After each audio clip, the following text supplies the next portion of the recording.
Assalamu alaikum. Welcome to another edition of Friday Night Live with me, Abdul Akbar, and Zafar Iqbal Saab. MashaAllah, it is, of course, Friday, the 8th of March, 2024. And I can't believe we're already almost one quarter into the year, and it is going super fast. And of course, as many of you will know, the holy month of Ramadan is about to start in the next few days as well. And we're going to have a wonderful time trying to figure out who actually sights the moon first. That's right. That old chestnut of an experience is about to ensue in our lovely Muslim community, and I can't wait. And I just hope that everyone can be united and preferably, if possible, fast on the same day. If not, at least 1 or 2 days within proximity of each other. Please, brothers and sisters, tell your local imams to sort it out. Anyway, whilst we sort out our microphones and our headphones in the studio, we're going to be getting on amazing guests on tonight's program.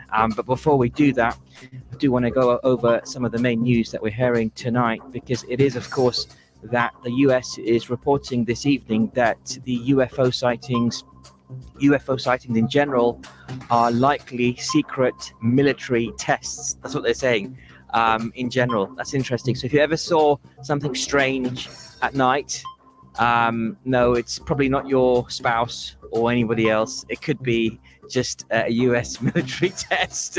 Is what's been going on. So that's going to be even those funny looking creatures. They're military tests as well. Yeah, those foxes that you see in the gardens, or those foxes that you see on Luton. No, they're emaciated bodies of grey looking dead bodies. Oh, I don't know about that. I'm not sure what you'd be looking at night, but they're definitely UFOs, Prasad. Well, they're not UFOs, actually. The US is saying they are probably secret military tests. But anyway, we've got a number of serious topics lined up this evening on tonight's program. And of course, we're going to be talking about them in a moment. And we are joined by wonderful people as well to cover those topics. And guess what? In last week's program, and this was actually slightly frustrating, because you would have saw last week's program if you do listen into this program regularly. And we actually had a few Conservative members of the council on the show. And it was really disturbing to hear that one of those Conservative councillors actually mentioned that they thought Islamist meant every single Muslim, like just normal Muslims like you and me. But actually we know that's not true. And I've been doing some research on this word Islamist, Zafar Saab, and where on earth it comes from, because before it was terrorist, and then it was fundamentalist, and then it's been extremist, and now suddenly, ever since the atrocities in Palestine have been happening, and all the war that in Gaza has been going on, and this unjust military operation has been going on, according to many, people have started to coin this phrase Islamist. So suddenly, if you happen to be somebody who feels passionate about, unjust killing, military operations, and really indecent, unjustifiable acts of warfare against civilian populations, and you happen to be a member of the Muslim faith, you could be labeled an Islamist. And the question is, where's that going next? Is the Conservative government, or any government, because I don't frankly trust Keir Starmer these days, or will I ever trust this guy, especially with his positioning on Gaza at the beginning and even today is very, very ambiguous. And if anybody who belongs to the Labour Party wants to share what Sir Keir Starmer's position on Gaza is right now, I'd love to hear from it in a very clear way. And again, even the budget that we saw this week happen is just as ambiguous as it gets, and it's just not inspiring at all. We are, of course, beaming out on Inspire FM. I'm afraid the budget this week was not inspiring. We're led by a leadership that is not inspiring, and we also have opposition parties that are not inspiring. I know that doesn't sound very, very positive, but that's where we are right now. And another story that's not very inspiring, that has caught the attention of many, and certainly the attention of the affected students, is Michaela School. And you may not know or have heard about Michaela School, but this is a school in Brent in North London. I'm very familiar with the location of this school. It's right in front of Wembley Stadium. So if you go down to Wembley in North London, you can't miss Michaela School. It's a really nice bit of real estate, very expensive real estate. Used to be a hotel at one point in the game, and I think even a branch of the College of Northwest London, and they converted it into one of these free schools, and is a very good school in terms of its academic performance. However, they introduced a policy in March 2023 stopping all quote unquote prayer rituals. And I don't know about you or me, but that sounds very, very draconian. It sounds very, very scary that a school with a majority Muslim population actually has stopped prayer rituals. What's going on there? And the question I'm asking tonight, listeners, is it appropriate? Should prayer rituals be banned in school? Should they be banned in places of work? And it could be argued that if you want to pray, go to the mosque. If you want to pray, go to your local synagogue, gurdwara, church, temple, insert place of prayer here. Why does a person need to pray at school or at a place of work and quote unquote potentially disturb others or cause a nuisance or cause a disruption to their education? What say you? 01582 481 822. The question I'm asking you tonight is, should prayer be allowed in school and places of work? And I'm actually going to be opening up this conversation to all of our listeners. And of course, we are beaming out to the good people of Luton and surrounding areas tonight. This is Friday Night Live, but we're also beaming out to the good people of Sheffield, Nottingham, Peterborough, Derby, and the Midlands through our partner stations across the nation. So welcome to all of you tuning in to tonight's edition of Friday Night Live. And I'm asking a very simple question. Should a prayer ban exist in anywhere else except a place of prayer or your personal space, which is your own home? Why should schools allow you to pray if you are a student? So if you are a student listening to tonight's program, 01582 481 822.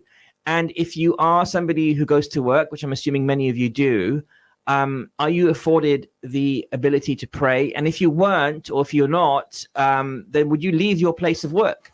What's your positioning on that? And is that going to impact your well-being or your ability to do your job if you're not allowed to pray?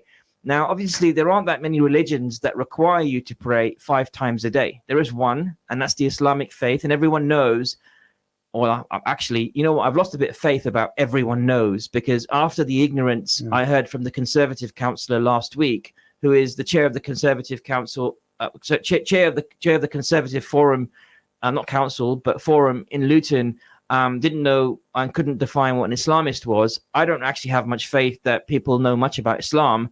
And that could be not just a failure of those people, but actually a failure of the community not doing enough to actually explain things to them as well. But let me be clear to you, Muslims are required to pray 5 times a day. And we are required to pray the mid-afternoon prayer. And that normally falls at around lunchtime for most people. And the thing is that we know that the holy month of Ramadan is also kicking off in a few days' time. And I'll tell you one thing, I pay for school meals for my daughters. And my daughters, thank goodness, go to a pretty good school where they're accommodated. And I actually contacted them and I said, listen, my daughters who are in their teens are going to be fasting. Can we do something about that? Because I've paid for their meals.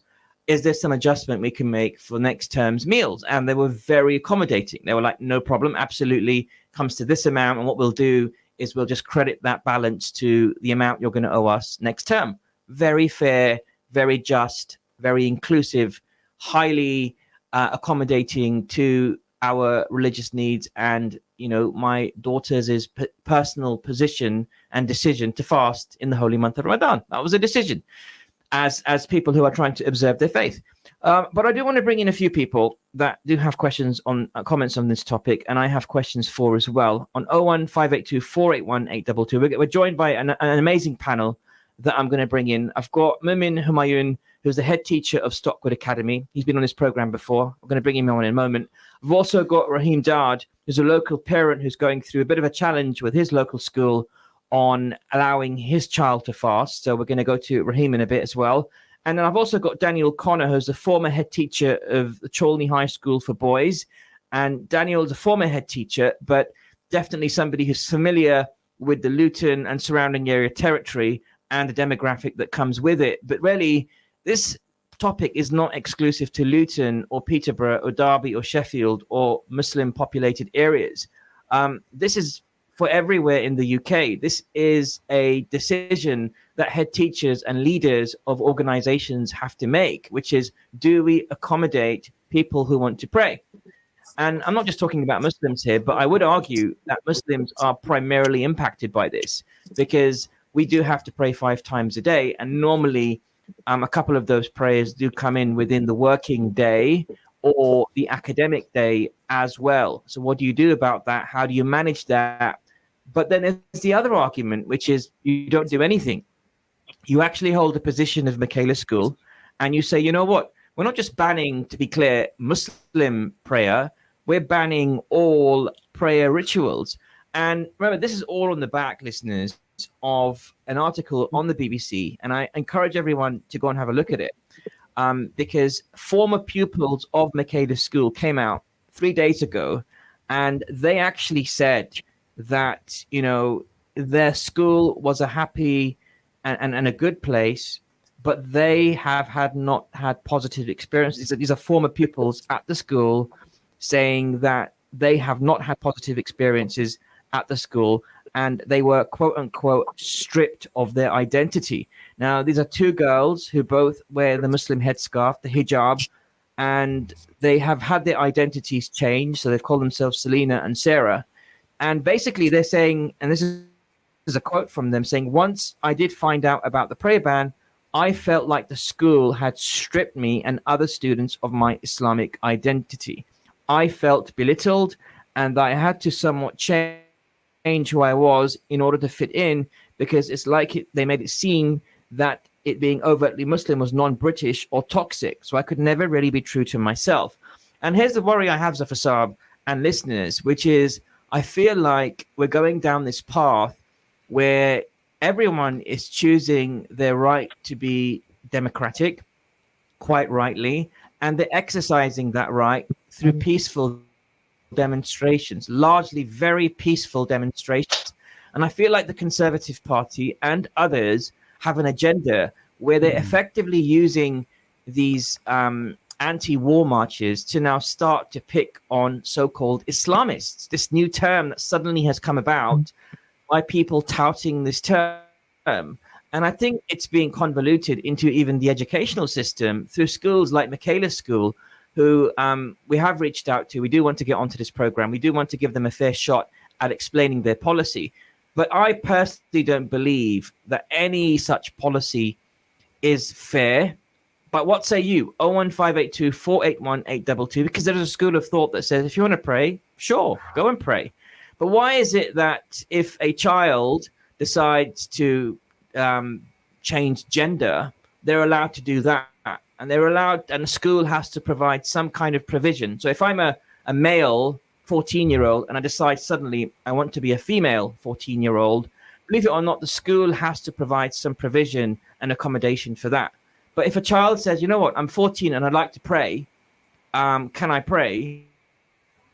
The school does not have to provide provision or accommodation for that. That, to me, is a world upside down. What say you, listeners? 01582 481 822. I know there's lots of you that have comments on this topic, and I'd love to hear from the community on this and what your thoughts and feelings are. But I do have some wonderful people on the line that are also waiting to talk to me. And let me start off by going to the line right now and on our StreamYard. And let me start off by going to Daniel Connor, former head teacher of Cholney High School for Boys. Good evening, Daniel. Thanks for joining us. You're live on the radio. Good evening. Thank you very much. Thanks for inviting me. Thanks for being on. And Daniel, let me start off by asking you, how long were you the head? You've got to forgive my ignorance. I'm not Luton born and raised. I've only been in Luton for a few years, so I'm not. But how long were you head teacher of Cholney Boys?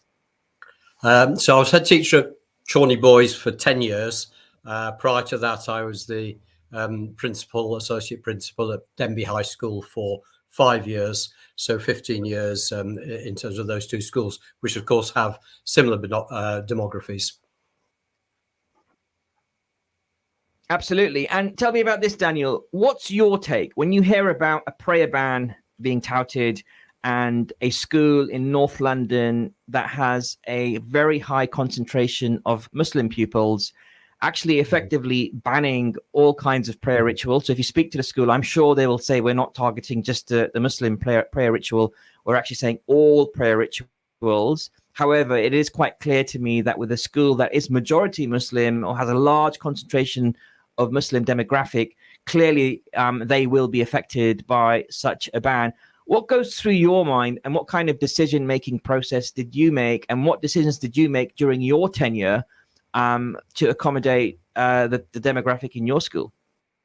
Yeah, I find it really strange. I have to say I don't know the case in detail. I only know what I've read in the press. And I think you opened up the show this evening by acknowledging that certainly if you judge a school according to data and outcomes and so on, Michaela is clearly a very, very good school, and lots of schools would be very envious of those sorts of outcomes. So they're doing lots of things right. And it was interesting to hear also that the ex-students, notwithstanding for a moment, and this is a very important issue, which will come on to, that sense that they'd been denied a sense of identity, generally speaking, felt happy there. So I think we need to possibly acknowledge that. However, I find the whole notion that I find the word ban difficult for a start off, because I find the whole notion of banning pretty much anything in a school, and that word ban has connotations of authoritarianism and dictatorship and all the rest of it, really quite strange. I think one of the things that if we're going to get the best out of our students in schools, we need to acknowledge is that they need to be able to self-actualize. They need a strong sense of identity. They need to feel a sense of security. We also need to acknowledge that schools are part of a community and therefore should reflect that community. And it seems to me that there needs to be a positive dialogue between the community, and the community includes the parents, the wider community, the students and so on, and the school. So the notion that one person as a head teacher or a group of people, such as a governing body, can issue a ban on something without due consultation, unless of course it's to do with compliance and so on, just seems very strange. And I couldn't for the life of me. Yeah, and here's a strange thing as well. Yeah. Sorry, I was just going to say. I was going to say, here's the really strange thing also is that. So sorry, you complete yourself, Daniel. Sorry, we've got a bit of a clash.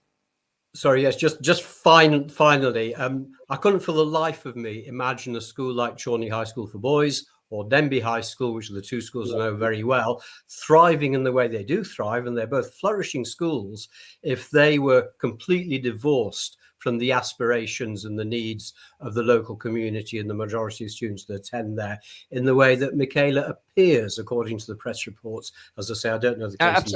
Absolutely.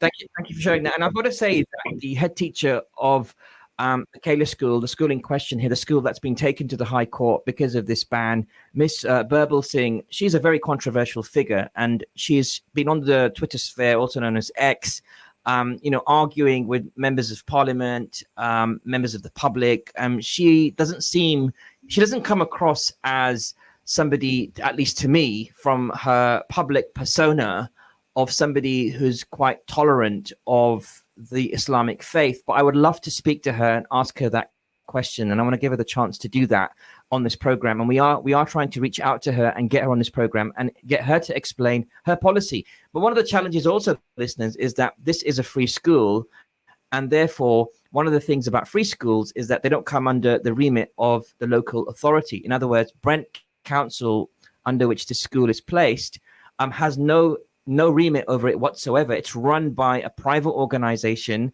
It's for profit, and it's a free school, so there's no charge for the school, but there is an organization running it, and they're allowed to do pretty much whatever the heck they like, as long as they're following the national curriculum and the statutory requirements that are required of them from the government, but not from the local authority, which is interesting. We've got a caller on the line. I'm going to quickly take the call. Assalamu alaikum, caller. What's your name? Where are you calling from? My name is Safa, and I'm calling from Luton. Safa, you sound young. How old are you, and what's your take on this particular topic? I'm 14 years old, and I'd just like to express my views on this. Go on. Topic. What's your take? I think it's really important for schools and workplaces to be respectful of all religions, including Islam. Of course, prayer is a central part of my faith, and having a space to pray during the day helps me feel connected to my belief. I also want to emphasize that accommodating prayer doesn't mean Muslims are asking for special treatment. It's about creating an environment where everyone feels included and respected, regardless of their faith. When schools and workplaces recognize the importance of religious practices like prayers, it promotes a sense of belonging and understanding among all members of the community. Yeah, that's well said, Safa. And you don't have to name the school that you go to, but I'm assuming that your school lets you pray and at lunchtime. And do you find your head teacher quite accommodating? Yeah, alhamdulillah, my head teacher is quite accommodating, and we have a prayer room currently. And So, is it a male or female? Not that it matters. female. So there are female head teachers out there that are very accommodating. I know Catherine Bebelsing is also a female. That's why I'm trying to make the distinction. There are women out there that are just as accommodating to, different faiths and prayer rituals as there are men. Because I know Daniel and Mumin, who we're going to speak to in a bit, are men who are accommodating, but there are women out there as well who are heads that are also accommodating, and it's not just exclusive to the male group. And I think that's really important to emphasize. Safa, from Luton, we really appreciate your call. Thanks for calling live on the radio there. And listeners, this is a really important topic because you just heard from there, young lady, 14 years of age. Kudos to you for calling up, mashallah, and sharing your perspectives. I'm going to hear from the perspectives of Mumin Humayun, who's also a head teacher of a local Luton school right now. He's an active head teacher who's got a policy. And we're also going to go to Rahim, who is a father who's having a problem right now in terms of allowing his child to fast at primary school. And the head teacher basically said no. Head teacher says no. What say you? 01582481822. Stay tuned. Friday Night Live. We'll be right back. This program will continue after the break. Continue listening to Inspire FM. Inspire FM. Inspire 105.1 FM.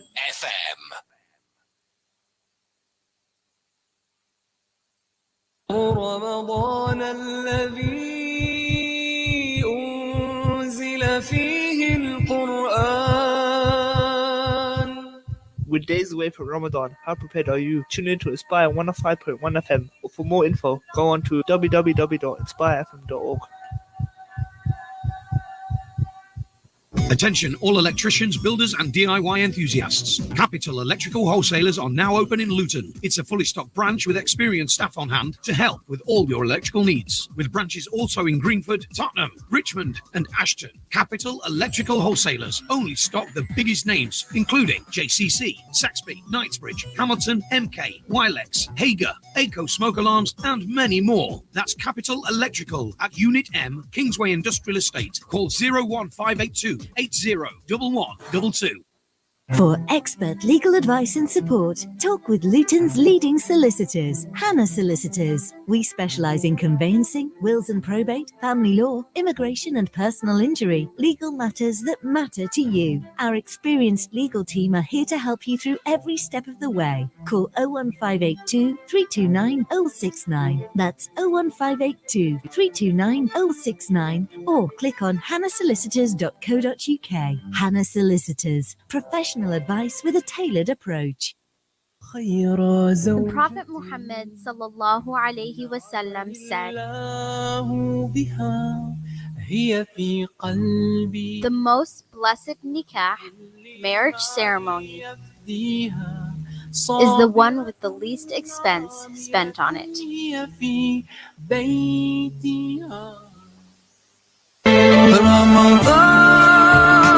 Counting down to Ramadan, 3 days to go. Order your box of Ajwa dates and collect it from the Inspire FM studios, ready for Ramadan. Biscard Pharmacy, your one-stop health and beauty pharmacy in Luton. Stockist of over 8,000 health and beauty products. At Biscard Pharmacy, we offer a range of services, including health advice and repeat prescriptions for collection and delivery to your home. We also offer a Hajj and Umrah vaccination. Come in and see us and ask about our stop smoking service. We're open 7 days a week till late, including bank holidays. Biscard Pharmacy, 157A Biscard Road, Luton. Call 457709. Crisis aid is here for those facing the harsh winter, without shelter, without warmth. Just a small donation of £30 can provide essential winter supplies like blankets, heaters, and clothing. Visit www.crisisaid.org.uk or call us at 01582 211 066. Your support can transform lives this winter. Don't wait. The time to act is now. बचपन से सुनते आए हैं ये नहीं कहना वो नहीं करना सवाल नहीं पूछना और फिर इसी रविश से हमारे ज़हनी और माशरती मसाइल उलझते चले गए हमारे मसाइल हमारे हालात से नहीं हमारे ख्यालात से पैदा होते हैं और ख्यालात दुरुस्त किए जा सकते हैं मैं हूं आज़ाद और अगर आप भी चाहते हैं कि हम सब आज़ाद हो सकें अपने ही पैदा किए हुए मसाइल से तो बात कीजिए क्योंकि अब बोल के लब आज़ाद हैं तेरे only on inspire FM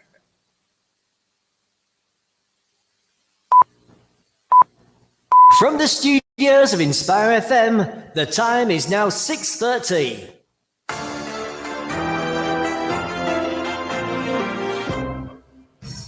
Assalamu alaikum, welcome back to part 2 of tonight's edition of Friday Night Live on Friday the 8th of March 2024. I'm your host Abdul Akbar and we're beaming out to the good people of Luton and surrounding areas tonight and also to the good people of Sheffield, Nottingham, Derby, Peterborough and the Midlands through our partner stations across the nation. Also Zafar Saab in the studios of Saab. Assalamu alaikum. Are you all set for the holy month coming up? Inshallah. Yeah, Inshallah. you got your diet all sorted out, your workout regime, of course. You are going to be working out, of course, still, correct? All right. Yes. Silence. Silence means consent. Everything will fall into place, inshallah. Inshallah. Absolutely. Inshallah. It'll be all right on the night, as they say. And I'm sure Daniel's smiling as well, so I'm assuming he's going to be taking a couple of fasts here and there as well. Thumbs up for Daniel. Okay, wonderful. Well, listeners, we're talking about a very important topic. I want to go straight to it as well. We are trying to get Catherine Burblesing, the head teacher of said Michaela School in North London, that has banned prayer rituals as of last year, which primarily affect the Muslim students. And we're talking and we're asking the question, should prayer be allowed in school and in places of work? Because there's an argument to suggest that actually, if you want to pray, it's a very personal thing. Just go home and pray. Why do you have to come and pray in school or a place of work? Why should work accommodate you with a prayer room? And, you know, there are places that do accommodate and some places that don't accommodate. We're going to be going to head teachers in a minute. We're going to go to Mumin Humayun, who's the head teacher of Stockwood Academy, in a second. But I just want to quickly take another call. Got a call on the line. Assalamu alaikum, caller. What's your name? Where are you calling from? Well, Islam, I'm Yusuf. I'm from Luton. Yusuf, tell me, what's your take on prayer in school? Should you be allowed to pray in school or places of work? Yeah, you should. Why not? Why should you let work come in your way of your faith, and why should you let it come in the way of prayer? Alhamdulillah, my experience has been good. I go Shawnee Boys. And, Shawnee Boys? Okay. Yeah. And the teachers actually encourage me to pray. You know, if there's a lesson before lunch, they say, oh, why don't you come and pray? And I always go tag along with them, and they have actually a prayer room. Okay. In the IT room. So they have a full prayer room where they, you know, I think there's about 40, 50 people that actually attend Jummah. Yeah. And even in daily Zohar Salah, so they actually encourage us. That's really accommodating. But tell me one thing. Imagine Shawnee Boys was to change its policy and say, listen, we're banning all prayer rituals like Michaela School has done in North London. What would your response be? How would you feel as a student? How would that change your attitude, if at all, if the school was to ban prayer like this other school has? I would feel upset because, you know, why should I? Obviously, we go to school to learn, but we shouldn't let that come in the way of our faith. We shouldn't let that come in the way of our prayers because God comes first. So, you know, we shouldn't let, I would be very upset and I would appeal for it. Yeah. I would appeal, you know, let us pray because it's during lunchtime. As they say, it's our free time. Yeah. So we should have the chance to pray. We should be able to pray. Yeah, that's interesting. Thanks for sharing that. And I would also share that actually you absolutely, you know, some people believe that God comes first and the commandments of God come first, whether you're a practicing Christian, Jew, Muslim, whatever. That's true. Yeah. But even the first word to be revealed in the Holy Quran was read, Iqra. So even education is embedded into the tenets of our faith, and the very first revelation of the holy book that we all read and try to follow in our daily lives is actually read. So you know, by praying, you're actually implementing and by going to school, you're actually implementing a ritual there as well, and by gaining knowledge. So thank you for calling on the line. But let me go straight to Mumin Humayun, who is the head teacher of Stockwood Academy. Thanks for waiting on the line with us. I know you've had to listen to a lot of what's been said, but Mumin, I'd love your reactions. You've been on this program before on this topic, but I've heard a lot of really positive feedback about you and your school from former students. So I like to do my research on guests we're going to have. And Mumin, it seems like, I don't want to blow your trumpet, so to speak, but it seems like you've got the formula right in that you are accommodating students who want to pray. And that's not just Muslim students, right? No, correct. Thank you. And I'd love to, thank you for blowing my trumpet, but it's not me. I'm going to say this is led by students and staff. I get to, talk to you on the radio, but much of what I do is driven by, the support from the community. And I think that's what we're here to do, to serve that community. We do have a reflection room. And I'm going to be honest with you, that came about probably in a year into my tenure at Stockwood Park, where students said, look, you've come here and we thought you were going to be someone who listens to us, who really values what what we want, and to I suppose to recognise who we are as young people, but you're the same, like you're not doing anything different. And that moment hit me quite hard. And my business manager said, look, let's do this, let's do something. And we've got a beautiful reflection room. It's a purposeful space used every lunchtime, supervised. We've probably got 40, 50 students and staff, Muslims and non-Muslims, use it. And I think we often talk about in schools, so morally I think, of course, schools should have it. So if you've got a community who require that space, I think that there's a moral need to do it. But I also think professionally, we talk about British values of individual liberty and mutual respect. We talk about tolerance. It's not a word I like, but the acceptance of those with different faiths and beliefs. So this idea that actually we do respect people with different faiths and beliefs, however, not those faiths and beliefs. So I think as a school, our moral driver is to serve. And these young people, it's important we treat young people with dignity, building relationships, rooted in mutual respect. And I don't know how you effectively do that unless you're engaging with them, and you're listening to them. And ultimately, is it legal? Of course it is. Prayer room. Is it harming our young people? I don't think it is. Does it have benefits? And I can talk to you about numerous benefits. During lunchtime, it's a safe space. The students feel they're part of the school, and it really creates a sense of belonging for the whole community, not just for the Muslim students, because we're trying to make sure all our students feel they belong at Stockwood Park. I mean, I've got to ask you, are you at the airport? Because I can hear an aircraft engine. No, sorry. I can hear an aircraft engine somewhere. And being a pilot myself, I know an engine when I hear one. So it's really interesting when I hear one. But Mumin, thanks for sharing that. That's really important. Stay on the line with me. I want to go to Daniel, because Daniel was heavily nodding as you were talking. But Daniel, before I go to you, let me go to Raheem, who's a father on the line, and he's a dad and a local parent.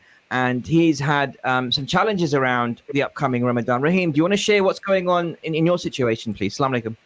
Walaikum salam. Thank you for giving me the platform to share my experience. I have a 7-year-old who going to be 8 in May, and he started to fast last year, and it was during school holidays, during weekends, and there was a bit of a reward at the end. I said, you know what, you're gonna get a tenner towards your Nintendo each fast, and boy, he stood up to the challenge, and he completed it. So what happened then? Without coming from me, this time I didn't say no challenge, no reward, nothing. It came straight from him, and he said, I want to fast next Ramadan. This was a couple of months ago. And I said to him, you will be able to do it, but these are the boundaries. You won't be able to do it during school time because of, tiredness, fatigue, lack of concentration, and so forth. He said, no, I'll be able to do it. So I was curious. Me and my wife went and approached the school, this particular school.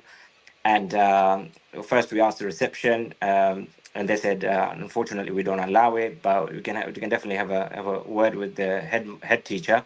So then my wife approached the head teacher, and his response was no, and his justification to it was very, very simple. He will open up floodgates. Um, child might lose concentration, lack of energy, lack of participation in the class, and may fall behind. Yeah, And then Raheem, let me he, ask you a question on this. Sorry, but you finish your story in a second. But obviously, you mentioned that your son is 7 going on to 8, so he's really young. He wouldn't be classed as somebody probably that needs to fast. So from an Islamic point of view, obviously, who needs to fast? Well, you've got to be fit and able. You need to have reached puberty. You can't, if you've got any medical reason not to fast, you don't have to fast. If you're a woman who's going through her cycle, her monthly cycle, you don't have to fast. There's lots of accommodation to people who don't need to fast, including the fact that you don't need to fast if you're a child, right? Which is what your son is. I can see where you're coming from as a parent that's trying to encourage your child to start to practice his faith. But some people listening might be thinking, hang on a second, that seems a bit extreme, a bit of OTT, having your 8-year-old or coming on to 8-year-old fast during a school day. I mean, what's your response to a query like that from concerned people listening? So I was approached by a few other people. So it's a story that I've been sharing with colleagues at work and friends. And they said, Raheem, why are you allowing your child to fast? I said, it's not from me. I wish it was from me. I actually, before I had a child, I was thinking, if I bring a child into this world, if I want them to follow the belief that I follow, how do I then latch them onto that platform? And alhamdulillah, by just observing me and people in the family, he is attached to his religion, and then I can't take that away from him. So I said, it's not from me, it's actually from him. So he's the one who's advocating himself to do it. Yeah, that's interesting. So it's his choice. You're not actually imposing and saying you must fast or else, etc., etc. A bit like young girls who decide to wear the headscarf, the hijab. Often people think they're being forced, but they're not. They're actually chosen to do that because maybe their mothers wear it or their sisters wear it, and they've just made a personal, lifestyle decision to wear it to observe a part of their faith that they believe that they need to wear it. I hear you. Let me get reactions from Daniel and Mutmin. Let me go to Daniel first. Obviously, the head teacher in question, whom I don't think we should name at all, has a tough position here, Daniel. Right? I mean, I know you're from a secondary school leadership background. This is a primary school we're talking about, but there is a safeguarding concern here, right, as well, about a young child fasting throughout the course of a day. And what if he does get sick and injures himself somehow by lack of food? Who's next on the guillotine there, so to speak? Yeah, thanks very much. First of all, just obviously, I don't know the individual case, Rahim, and so can't comment on that at all. But what I would say is that any school that has a robust safeguarding policy and any school that is committed to looking after its students, I would have thought would be able to absolutely tell whether a young child is being adversely affected by fasting. And if they genuinely feel that that is the case, then what certainly I would do in my situation is then meet with the parents and say, we're worried about this. We have these concerns. We have no objection in principle to somebody fasting if they wish to fast. And certainly at Chorley High School for Boys, and I'm sure at Stockwood Park as well, many students fast for a lot of periods during the holy month of Ramadan, and it's never affected exam results, never affected health. And it really is about that dialogue with parents, isn't it? And working together with parents rather than saying no. It's, well, let's talk about it. And how can we work together to look after your child, your son, your daughter, to make sure that they flourish and to make sure that they thrive.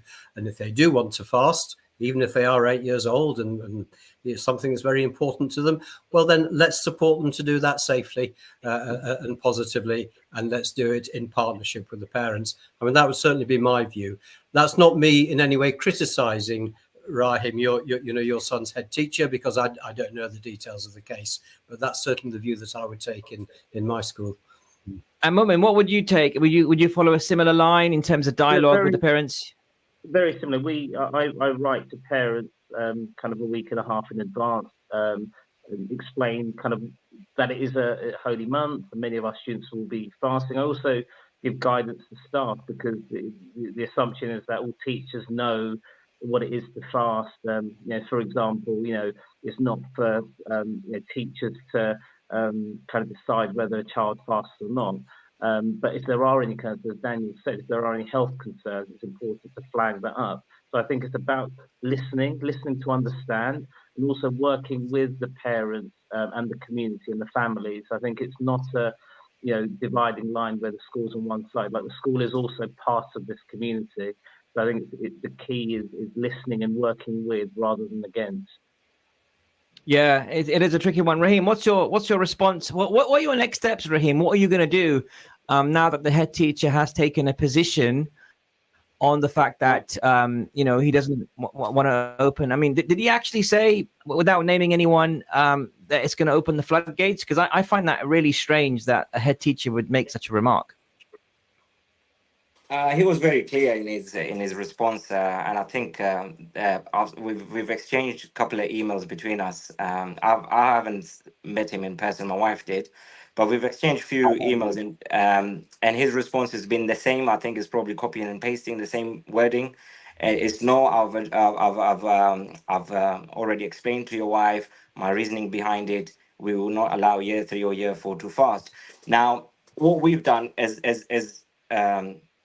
responsible parents is we would be much happier, like Connor was mentioning earlier, is to invite the parent. Let's have a dialogue. How can we help that child? How can we educate that child regarding their religion, and obviously their obligation in school in terms of academics.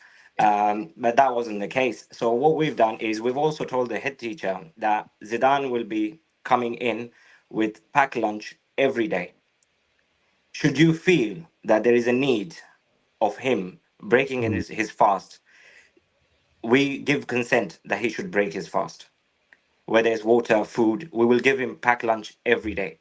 And we've told the class teacher as well that if you feel that he's lacking concentration, participation, and not taking part in some of the activities, I actually questioned, would you be able to do your PE? Because the head teacher on the email, he did specify that particular session or in school. And it's a tough one. I think I was going to say I've had my children started fasting really early. Yeah. Year three. Yes. Yeah. Similar to Rahim. Yeah. The school's position was, and they sent letters to every parent to say, we don't recommend you fast it. This has this aspect of effect on the kids and etc. etc. Yeah. But we just went ahead and did it. You just went and did it. Yeah. We just the kids fasted, and there's lots of kids fasted. They're fine. My kids also fasted, like Daniel said. My kids also fasted through their GCSE exams. Right? Alhamdulillah, it didn't affect it at all. Yeah. They got decent grades. Yeah. I set all of my exams in the summer. Sitting at GCSE while fasting as well. Yeah. And in fact, I felt better sitting exams while fasting than I would have otherwise done. Okay. So it's like some cricketers as well who are Muslim. They fast when they're playing, proper sport as well. Women, you're nodding to that. Yeah. It adds a level of discipline, right? Because your body reacts in a certain way, and then it makes you a little bit more sort of organized. I was going to say that the concept of fasting let me get women in. Yeah, go on. Yeah, we've got Christians with Lent. We've got people doing intermittent fasting. So fasting in itself isn't. So I think suddenly when Muslims it's Ramadan, it's fasting. It becomes a thing, but actually fasting isn't alien to society in large. Many people do it, and I think there are so many benefits to it. So. Where it's done, I think that Raheem, as you explained, I think that's the communication between the school and parents to really get an understanding. And no parent wants to put their child in a position where their health is compromised. But for families where it is important, and also for young people that are making their own conscious choice to do something, I think where we can support, we should be encouraged to. Yeah, it's a bit of fun, isn't it, as well, for a young person to fast and take part with the rest of the family, and maybe others are fasting as well. But yeah, we definitely have to be careful as well. My personal position on this is, if I had when my daughters were 8, what we would do is allow them to fast on the weekends, but not during school hours, and kind of find a halfway kind of compromise there, so that they get to enjoy the benefits of Ramadan and feel like they're part of it and the rest of the community, but also not feel the fatigue at school as well. But I mean, different strokes for different folks. I mean, yeah, exactly. Yeah. Fatigue is I think it's on an individual basis. It doesn't happen to everyone. Yeah. There's lots of people like I've said, like you said as well. Lots of people actually sort of enjoy 8 fasting. seems a bit young though for my my well, preference. to be honest, Yeah. right?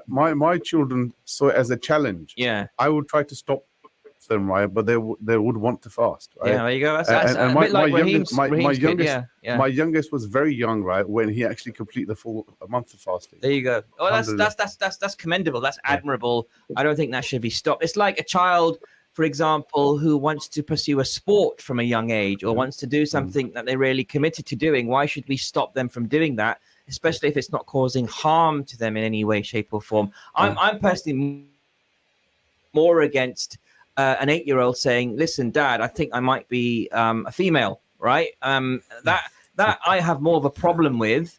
Because at that age, I don't think you're ready to make such decisions, right? These are life-changing decisions, but we live in a world and we live in a country. Thank goodness the Conservatives actually have one policy, right, where they are saying a man is a man and a woman is a woman. Well, I'm not sure they are saying that, right? But going back to your earlier question about praying in school. Yeah. To be honest, right? It's only in the winter months, right, where really the kids need to pray in school, and usually it takes about 5 minutes. And I'm sure I'm sure there's lots of space available that they can do it discreetly. Well, but education isn't all academic. It's not meant to be all academic. We're meant to be sort of creating citizens, right, who can actually live in society and community that they're part of. And to put this blanket sort of bans on things like that, I think it affects children in a negative way. All right, let me get Mumin Daniel's last words on that. Mumin, Daniel, you're both nodding there. I just wanted to obviously just flag up. I know many of the schools, Chorney boys, girls, Stockwith Park, that were involved in the Let's Eat Together Big Iftar. So the fact that schools, it's our 3rd annual Iftar, where we've had 250, 300 of our families coming in. So I think it's a real a stamp of the well done to those schools that are really serving those communities and allowing families to feel a part of what the school is doing for a long time. And I've spoken to parents who often didn't always feel welcome or a part of the school, and the fact that these schools are getting together. And thank you to obviously Inspire. We've got an Aid of Luton Food Bank. I think it's a wonderful will be a wonderful occasion for all the schools. Lovely. All right. Thank you for that. Daniel, last words with you. Sure. Well, I'd just like to heartily endorse everything this woman said tonight, but particularly what Zafar has just finished off saying there, that education is about far more than exam results. They are very, very important, but it's about, people becoming whole people and responsible citizens. And what I found when I was at Chorney High School for Boys was that my experience of Muslim praying in the school was that it was absolutely not exclusive. I would often visit prayers, particularly on a Friday prayers. And what I would invariably find when I did visit the prayers was that the values and the messages that were being promoted and discussed on those occasions were values that any head teacher would be proud to have espoused in their school. There are values of humanity and kindness and honesty and integrity, and as I say, good behavior and hard work and all the things that you'd want to promote. And so, yes, I agree with you, Zafar. I think actually supporting students. Daniel, we need you back. We need you back as a head teacher somewhere. You're an amazing guy. I'm too old. Bless you. Thank you. Not at all, not at all. You're never too old to be a head teacher of a Luton school. That's what I would say. Anyway, appreciate everyone's time. Raheem, let me say thank you to you as well. And I hope you can find a middle ground with your head teacher. And, well done to you for keeping things constructive as well. I know these matters can be quite emotive. And I think the fact that you're keeping it constructive with the head teacher and taking things forward in a manner that's conducive to your child's well-being and also gives a good, responsible impression of the faith that you follow, I think is important as well. So, Raheem, thank you so much for your time as well. All right, thank you, gents, listeners. This is Friday Night Live, and my special thanks to all the guests we just had on the line, and also all the callers, mashallah. There were some great callers coming in. Interesting that the both callers that we had were young people, yes, sharing their perspectives, clearly going to schools where head teachers are accommodating their religious needs to pray. And I think that's important. Look, if you want to pray, you should be able to pray. If you don't want to pray, don't pray. It is, nobody should be forced to do anything, whether that's wearing a headscarf, whether it's praying or whatever. But mashallah, if there are children in our community that have made, their own decisions to pray and to practice their religion, whatever religion that is, that should be accommodated, in my view, as long as it's not disruptive to or harming other pupils or other members of staff, which I just don't see how it would. Why would it? Why would? There probably is a case where during a Jummah khutbah, you might get an idiot on the pulpit who says a few silly things that shouldn't be shared or said, or might sound a little bit too insensitive for the environment that they're in. But then that can be managed so that you get vetted people in that know what they're talking about, that have the knowledge, etc. But listeners, what say you? 01582 481 822. We're going to take a break in 20 seconds. Coming up after the break, we're going to continue talking about this subject, but we're also going to be talking about a bunch of other topics as well. Also talking about reporting bias in the media. Guess what? We found that the media is biased. Can you believe it? Shocking news. This program will continue after the break. Continue listening to Inspire FM. Inspire FM. Inspire 105.1 FM. رمضان الذي أنزل فيه القرآن. Enjoy quality and tasty 100% authentic halal Chinese and Thai food from Gao Express, brought to you by the team behind Tops Pizza in Luton. Choose from all your delicious Chinese and Thai favourites. Then order for delivery or collection from Gao Express in Wellington Street, Luton, Marketplace, Stevenage, and now also on Nightingale Road in Hitchin. Open daily midday till late. Find the number or order online at Gao, that's GAO, express.co.uk, or like Gao Express on Facebook. Have you fulfilled your fifth pillar of Islam, Hajj? If not, come and complete this journey of a lifetime with Wish Tours. Travel from anywhere in the world on a Pakistani passport from only £5,450 per person. Yes, you heard that right. Hajj from only £5,450 per person. Terms and conditions apply. Make your blessed journey for Hajj with Wish Tours. Call us on 07931 21 5511 or 0161 388 5581. Wish Tours. We travel as one.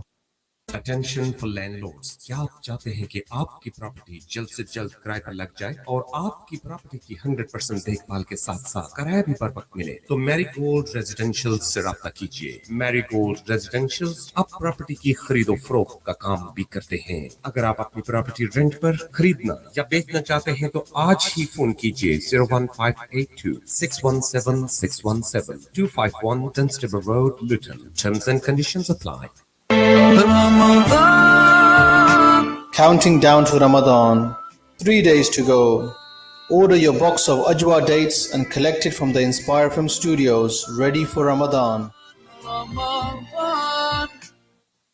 Do you have a legal problem? Are you trying to settle a family member? If so, then contact M&K Solicitors. M&K Solicitors are a leading local firm specialising in immigration, family, personal injury, clinical negligence, civil and property law. Our solicitors have over 20 years' experience and are recognised internationally. Our success rate speaks for itself. take advantage of our free consultations for your first meeting. We also give free advice on Fridays, no appointment needed. That's right, free legal advice. M&K Solicitors. Call 01582 732 503. It doesn't take much to bring some difference. You give some change, which makes a change. Because nothing gets mileage like a charity. Just a little change turns into a chain.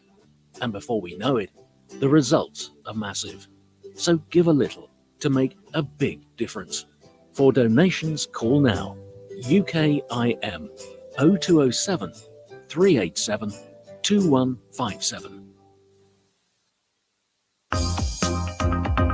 Assalamu alaikum wa rahmatullahi wa barakatuh. This is I am Khalid. You are tuned into the Rise and Shine show with Tariq. Keep it locked. Does your car sound like this on the school run? Want to change that? Then tune into the Rise and Shine show with Brother T. Sing along to awesome nasheeds, answer our puzzling riddles, and tell us what you think of our newest event. The Rise and Shine show, every weekday from 7 a.m. to 9 a.m. From the studios of Inspire FM, the time is now 7 o'clock. From the heart of Bedfordshire in Luton on 105.1 FM. This is Inspire FM News. This is the national and international news today, Friday, 8th of March, read by Shaheen Mirza. First, the headlines. Netanyahu says Israel will push on with Gaza offensive. Israel completes construction of road which cuts across Gaza Strip. Narendra Modi visits Kashmir for first time since state's autonomy stripped. Top official from China's Xinjiang says, removing foreign influence from the Islamic religion. Jeremy Hunt defends 1 million Muslim war memorial amid fury at budget announcement. Abuse is main driver of mental ill health in women and girls, says psychiatrist. And that concludes today's news roundup. Always up to date with everything that's happening locally, nationally, and internationally. This is Inspire FM.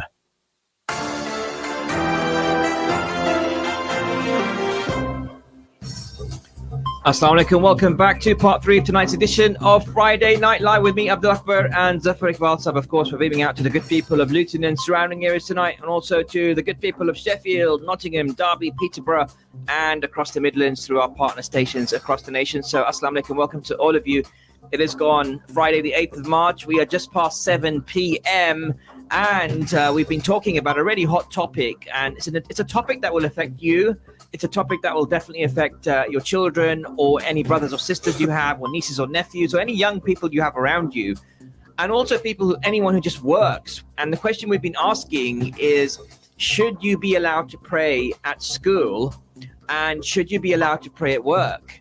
And that's the question that we've been talking to our guests about. And this is all on the back of one particular school, Michaela School, where former pupils have come forward saying being Muslim seemed toxic to them. And there's a couple of girls that were part of the sixth form said that I talked to my mum about it. She didn't know she was sending me off to a school where I wasn't allowed to pray. School is stressful, and prayer was the only time I got to connect to God and just find peace and connect to myself again. And it helped me with my learning. So why would a school prevent any kind of prayer rituals? This is what Michaela School did in Brent in North London when they introduced a policy in March 2023 stopping prayer rituals, according to the BBC. It just looks like to me, Zafar Saab, that wherever you turn, Islamophobia is everywhere. It's left, right, and center. And I'm not saying this school and this head teacher is Islamophobic. She needs to come on this program and explain her policy. But just by reading this news article on the BBC, it just feels like that there is this inherent desire amongst people in leadership positions to make it difficult for Muslims to do anything. And we're not even a problem. Like we're not going out there and causing havoc. We're not, we're just normal, ordinary people like everybody else out there. We happen to follow the Islamic faith, and that faith is highly compatible with all the values that we hold dear in this country. What's the issue? I don't get it. Worse is the old saying, isn't it? Really, so this opposition's been there since day one against Islam, right? And it's because Allah subhanahu wa ta'ala says that it's a fight between the right and wrong, basically, isn't it? The righteous and wrong. And what you're feeling today is not new. What you're feeling today started a journey back in 1989, right, when Islam was made a target after the Soviet Union. Before that, the Soviet Union, communism, socialism was the target. The system then turned their guns right on Islam. And it's taken, 40 years? And we are at a crescendo now because, there's been lots of, I guess, finger pointing. We've been labeled in different ways. There's been massacres, basically, of Muslims, right, in places like, Bosnia. Do you remember Bosnia, right? People who used to live together. Yeah. People used to live together. The massacres, right? yeah. People used to live together, right? There was no Islamic or Muslim identity to the people who lived there, apart from their names were a little bit different. Yeah. Right? And yet that was enough for a whole population, a whole part of the population to turn against them. And they were held in concentration camps and killed in their tens of thousands just because their names were different. Now, these people, right, had no link to Islam for many years, many years, decades, even more than that.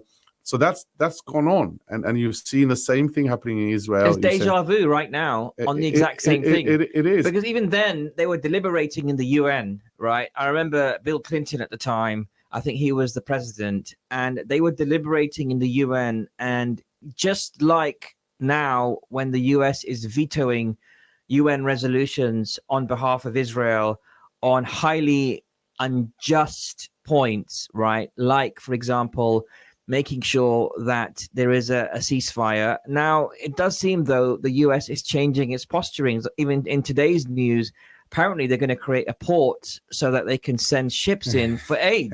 Well, what do you make of that? I'm not sure whether it's news. I think somebody's mentioned the fact that it might be in jest, really. Really? You don't think that's going to happen? Well, if it's going to happen, it's an ulterior motive, and the ulterior motive. So you're skeptical about it? Well, no, there is information out there, whether it's credible or not, that the whole reason why that Israel has gone into Gaza and removed a large section of the community from northern Gaza is because they wanted to build a port there, right, to connect. Suddenly now the US wants to create a port to help aid. Exactly. So, okay. So it doesn't fit in. Doesn't fit in. So the whole idea was, and this was announced back end of last year. Yeah. Where there was a land corridor being created between India and Israel, right, and an onward forwarding of goods from. That's a highly conspiratorial theory. No, but it's not. It does have credibility, though. It's not conspiratorial at all because it was announced at the G20 summit, right, in India. Right, it was announced that there will be a land corridor created between. And you think all of this happening? I'm just saying that the end terminal, right, of this land corridor in the Middle East from Dubai to Israel will be a port. Interesting, because you're taking on goods from India onto ships, right, off the ships, right, onto. To bypass the Suez Canal, really, which is seen as expensive and a bottleneck and all the rest of it. But let me give you the alternative argument to that, which is that the US is increasingly frustrated with the far right wing government of Benjamin Netanyahu. They are not listening to the US guidance, and we've seen evidence of the US for the first time dropping aid. Even their own senators have criticized the fact that. On the one hand, you're supplying thousands and thousands and thousands of weapons, basically, and on the other hand, you're dropping aid. What the hell? What are you Seems joke? a bit contradictory, right? Exactly. It is, and it's their own senators are saying that in their in the government. So it's just sticky plaster, right? Just to sort of appear to reduce the damage or damage control, really. Yeah, the Americans have been deeply involved, right, in supplying weapons to Israel and personnel. Yeah, I completely hold Americans responsible, the American administration responsible, because at the beginning of when the Hamas attacks happened from the 7th of October, they effectively gave Israel weeks and weeks and weeks of full permission. Absolutely. Yeah, unchecked permission to do whatever the hell they wanted. And that's exactly what the far-right Israeli government did. They did whatever the hell they wanted. And they literally, as we now know, And this is, the U.S. Defense Secretary actually is on record for giving the number of people that have been killed officially. Like normally in the past, they would say, oh, well, these are Hamas numbers and they're unreliable, blah, blah, blah. But actually, everyone who's looked into this subject area, including BBC Verify, which is a highly reliable source of bit of researchers, they found that actually Hamas numbers past and present have actually turned out to be fairly accurate. And even now the US government is saying, yes, at least 25,000 Palestinians have been killed and too many have been killed. And so I'm definitely feeling that the administration, the US administration, the Biden administration is changing its posturing towards Benjamin Netanyahu. I do feel like, though they are not being very verbatim about it, there is definitely some kind of a change behind the scenes where they're fed up of these guys. The far right-wing Netanyahu government is on a clear agenda to wipe out the Palestinians from the map in that region so that they can occupy that land as well. I think the US naively, some people in the US have naively maybe assumed that that wasn't the case, and now they're realizing actually these guys are on a different track altogether, different trajectory altogether. And clearly, I'm sure there were people in the US administration, civil servants that knew what they're up to and maybe had sympathies towards Israel, as they have always done. I think a number of people around Biden in senior positions are dual citizens of Israel. They are. And but there's probably a number that are dual citizens of Arab countries as well. But that, regardless of that fact, I do think that we're in a position now where hopefully we can find some closure before Ramadan, because these guys have all set a deadline of Sunday, Monday, beginning of Ramadan. And the big problem I have, and I'm sure a lot of the Arab countries have is what's going to happen in Ramadan. Are these guys going to go into Rafah, where there are some 1.5 million Palestinians highly concentrated within the holy month?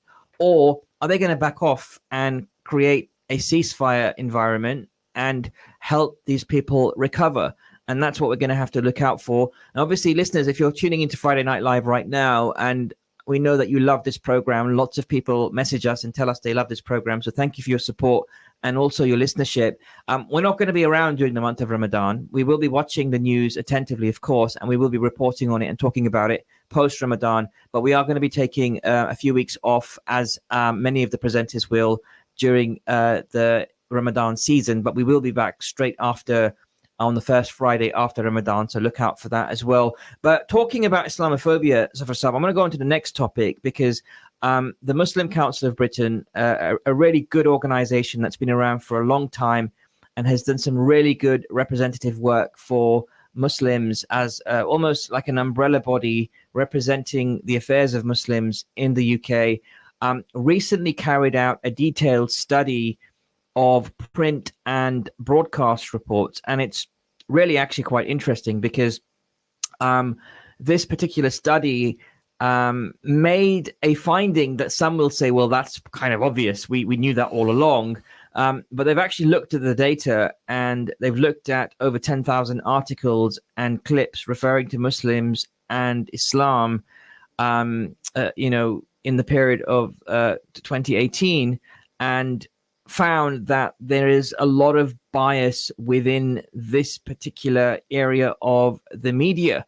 Now, this particular report was from the Center for Media Monitoring, which is a project of the Muslim Council of Britain, and they try to delve into the state of media reporting on Islam and Muslims, highlighting both the progress and the challenges in the portrayal of Muslim communities in the UK media. And what was really interesting for me were a number of things, but the report really emphasizes the need for more responsible and nuanced media reporting on Islam and Muslims, calling for more engagement with media stakeholders, for example. But I'm delighted to report that actually we do have the author of that particular report on the line right now. His name is Faisal Hanif, and he's on the line. Assalamu alaikum, Faisal. Wa alaikum assalam. Thanks for having me on. Thanks for joining. And Faisal, of course, you've worked on this from the Center for Media Monitoring, part of the MCB. And whilst this report looked at data from a few years ago. How would you say things have evolved over the years, if at all?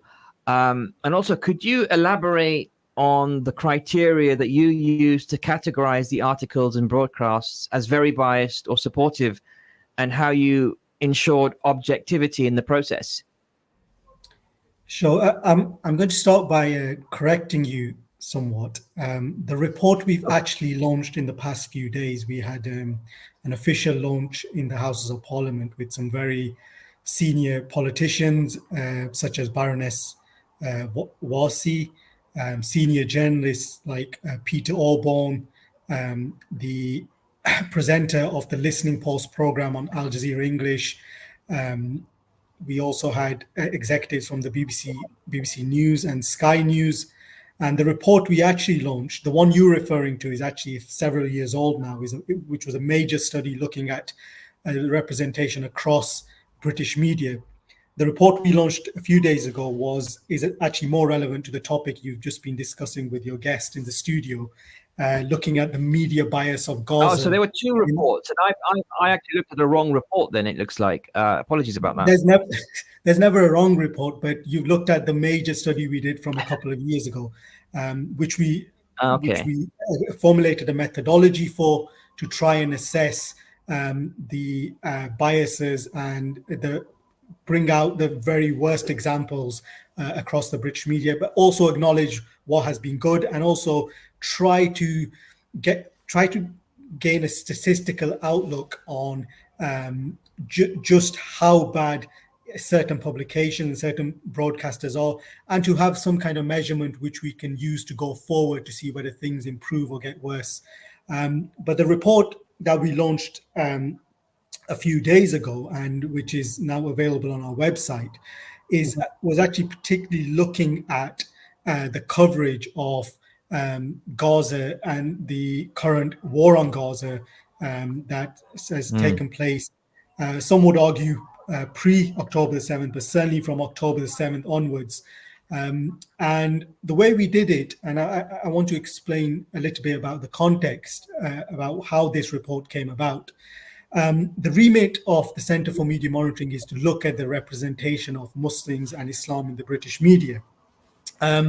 One thing we noticed very early on in the coverage of this whole conflict was how on social media and other platforms, and I'm sure you guys noticed it yourselves by reading and watching the news, was just how poor some of the coverage was, just how deliberate some of the misrepresentation was. And there were people emailing us, calling, texting, putting stuff on WhatsApp groups with almost with a level of disbelief of just how blatant some of this coverage was in terms of misrepresentation of the Palestinian issue, of the Palestinian people, and of what was taking place almost immediately after the attacks by Hamas when the Israelis launched their bombardment on Gaza. And this stuff was coming in, and one of the things we try and do is try and make sense of the entire coverage. And so what we did was formulate a methodology which tried to place all of this different coverage across the television news channels and across the online news outlets into certain categories so that we could try and make sense of the whole thing. And what we came out with is 7 major categories under which we think this whole thing falls. And just to go into that a little bit, the first one that really struck out at me was the issue of Islamophobia, because that has been a big remit of the work I do and the work I've done on the previous reports, the one you referred to.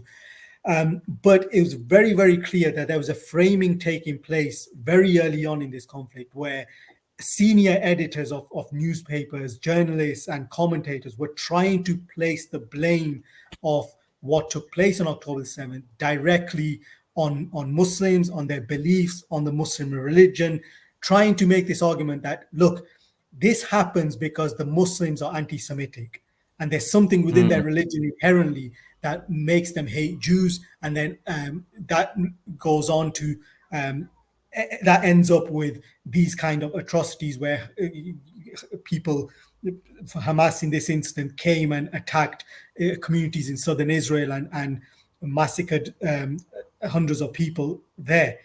And this and that was the first chapter. And so one of the findings from that is how the right-wing television news stations, particularly GB News and Talk TV, really push this agenda. And there's some very, very blatant examples. One of the ones I highlight in the report is something that happened last month in February 2024 on Talk TV. Trevor Kavanagh, who was a senior editor at the Sun newspaper for many, many years, and several years ago came under attack because of his phrasing of what he called the Muslim problem in this country, which some people interpreted as Nazi-inspired phrasing. He came onto Talk TV and openly said that by following on from what took place in Rochdale and the whole issue around the Labour candidate there, that a Muslim voter will naturally be inherently anti-Semitic, inherently anti-Jewish. Yeah, I remember hearing about that, and that's completely unacceptable. But, thanks for sharing that. Come to you, your comments in a moment, specifically on the remarks and the findings that you've made, especially with the highly anti-Muslim bias that we've seen in the media and certain sections of the media for sure. Good news about Talk TV. I don't know if you heard, but Talk TV, they're a loss-making organization, company.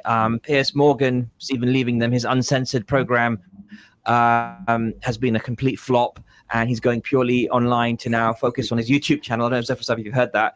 And No, Talk TV is also going purely streamed content now online because they can't afford, they haven't got the viewership. And I think GB News has had to have around 40 million pounds pumped into it just last week because they're running out of money. So that's good from my perspective because it means that they don't have the viewerships they were expecting to get. But it is worrying as well when you have people like Suella Braverman, Boris Johnson. You have the ex-short-term PM, Liz Truss, hanging around right-wing extremists, effectively, portraying this agenda that multiculturalism has failed. And really what they're talking about is Muslims in the country. This is how I interpret it anyway. I feel that what they're saying is that, Muslims in the country are a problem. And there are leaks of this through the right-wing press, but not just the right-wing press. There's also commentators on mainstream channels that are also hinting at these types of suggestions. Though I must be fair, I've got to say that when I've watched the Sky News coverage, I normally watch Sky News at home, so I can't speak for the BBC. The Sky News coverage has actually been fairly neutral and I think quite fair. The CNN coverage. Let's find out. Let's find out. I'll be curious what Faisal Hanif thinks about that. For my comments there. CNN coverage. Oh my God, highly biased, highly biased towards the Israeli side. And yeah, I've just been shaking my head every time I watch the CNN coverage. And I'm not talking about not just CNN Europe. I'm talking about CNN US and the rubbish they are feeding from that ground. And I used to have a lot of respect for CNN, but I just don't anymore after this Gaza conflict. Faisal, back to you. Yeah, I mean, in the report, I show several examples from, several hundred examples, but certainly several prominent examples from Sky News and other television stations. I'll give you one stat that really struck out at me was, for example, we know, and this was under the categorization of context. So we all know, and international bodies and human rights organizations have acknowledged that Gaza is an occupied territory. Even when the Israelis left in 2005 in a physical sense, the occupation continued through land, air, and sea blockade. And this is what widely acknowledged. So this is factual, and news organizations should really, whenever they speak about Gaza, caveat the mention of Gaza with the fact that it's occupied. In 100,000 mentions of Gaza, there were a total of 28 mentions of occupation, 14 of which came from Al Jazeera English. And in fact, when it came to the mention of occupied territories, full stop, Al Jazeera English had more mentions of occupied territories than all of the other 12 news channels that we analyzed, for everything from BBC to Sky News to CNN to MSNBC to Talk TV to GB News. Yeah. Yeah, sorry, I've got my initial. But all of them combined, Al Jazeera had more mentions, which shows you that the Yeah. framing from a Western perspective has been truly shocking. You mentioned, the fact that Talk TV and GB News have been loss-making institutions. I think what it shows is that maybe the appetite for this foxification of British news is just not quite there, and maybe the British public are quite reasonable when it comes to a lot of. We know from the protests that have gone on, there's widespread outrage, even though there's been an attempt on this. Another section of the report where there's been mass misrepresentation of Palestinian protesters. Trying to frame it as a Muslim issue. It's the Muslims on the march. It's the Muslims voting. A Muslim issue, and there is Islamists. Even Rishi Sunak this week is saying something needs to be done about extremism in marches. What are you talking about? I mean, marches have been a democratic tool, and these are peaceful marches. And this is what really angers me as a person who is watching from the side and also actively taking part in making sure that people are aware of all the atrocities that are happening. But when the government comes out and starts to think about ways they can actually inhibit marches, I mean, the Telegraph had a headline yesterday saying that London is now a no-go zone for Jews. That's literally what they said. That was the headline. And you're like, what are you talking about? I mean, that is absolute nonsense. I go to London almost every day, and is absolutely not a no-go zone for Jews. But anyway, we've run out of time, Faisal Hanif, but I want to thank you for all of your great work and for your research. Please keep up the great work, and please keep coming on this show and sharing your findings. Jazakallah khair, Brother Faisal there. Thank you. That's media analyst from the Muslim Council of Britain, doing some wonderful work and really just highlighting stuff that we kind of have a feeling and inkling towards. But as they say, at the end of the day, data talks, and the rest of history. And we've just found the data that actually most of the media is Islamophobic. Stay tuned. Friday Night Live. We'll be right back after these messages. Assalamu alaikum. In Luton and its surrounding areas, it is now time for Salat al-Isha. लुटन और इसके मज़ाफ़ात में नमाज़े इशा का वक्त हुआ चाहता है. This azan has been sponsored by Ideal Properties. Contact us on 01582 721110 or log on to www.idealpropertiesltd.co.uk. الله أكبر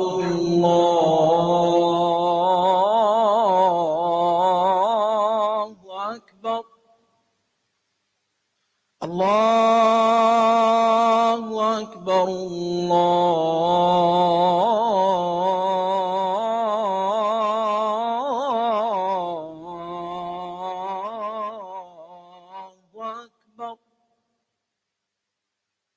أشهد أن لا إله إلا الله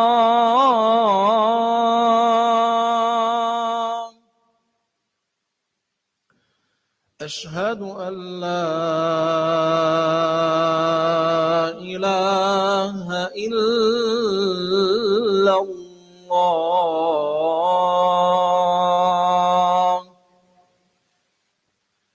أشهد أن محمدا رسول الله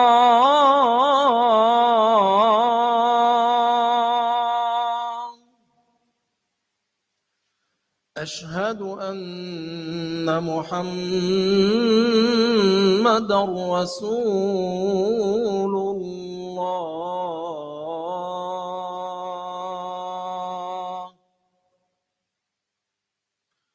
حي على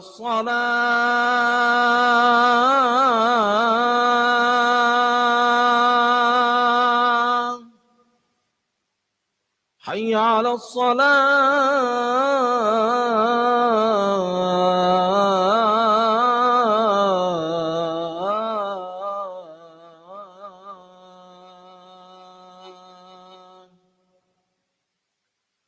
حي على الفلاح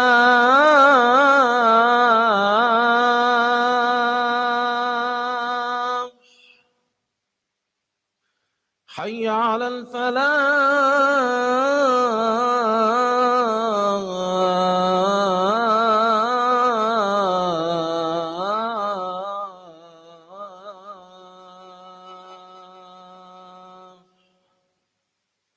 الله أكبر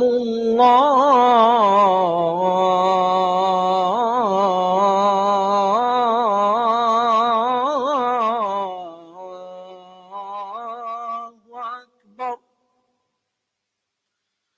لا إله إلا الله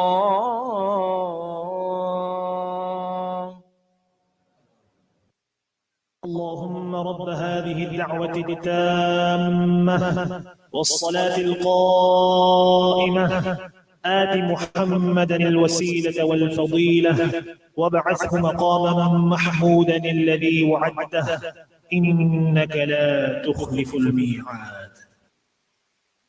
Would you like to sponsor the Azan? If so, give us a call on 01582 481810 or email us on info@inspirefm.org.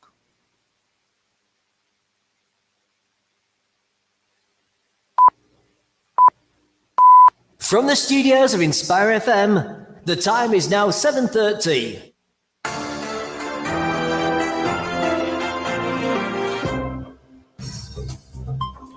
Assalamu alaikum, welcome back to the fourth and final part of tonight's edition of Friday Night Live with me, Abdul Akbar, and Zafar Iqbal Sab. It's of course Friday the 8th of March 2024, and I really hope you are having a good prime up to the beginning of the start of Ramadan. MashaAllah, I'm looking for some good news. I'm hopefully, Zafar Sab, what do you reckon? Moon sighting. Yeah, Moon sighting. we always have the moon sighting issue every year. Yes. How do you reconcile the moon sighting? Do you wait until you can't, to be honest, you get right? telescope And out? we've talked about this issue, and I've done some activism around this issue for about 25 years. Yeah. And there isn't, because it's at the end of the day, it's about trust, who people will trust at the end of the day. Exactly. And there's a group of people who trust the Saudis, and there's a group of people who don't. Do you know what? I want to get somebody on the line who I completely trust and his guidance as well, mashallah. He's a special man, and he is on this program regularly, and he has given some of his time today, and we want to make sure we maximize our time with this sheikh. He is, of course, Sheikh Haytham Al-Haddad, and he is on the line right now. Let me get the sheikh onto the studio. Assalamu alaikum, sheikh. How are you? Wa alaikum assalam wa rahmatullahi wa barakatuh. MashaAllah. Alhamdulillah. How is everything? MashaAllah. How are you, brothers?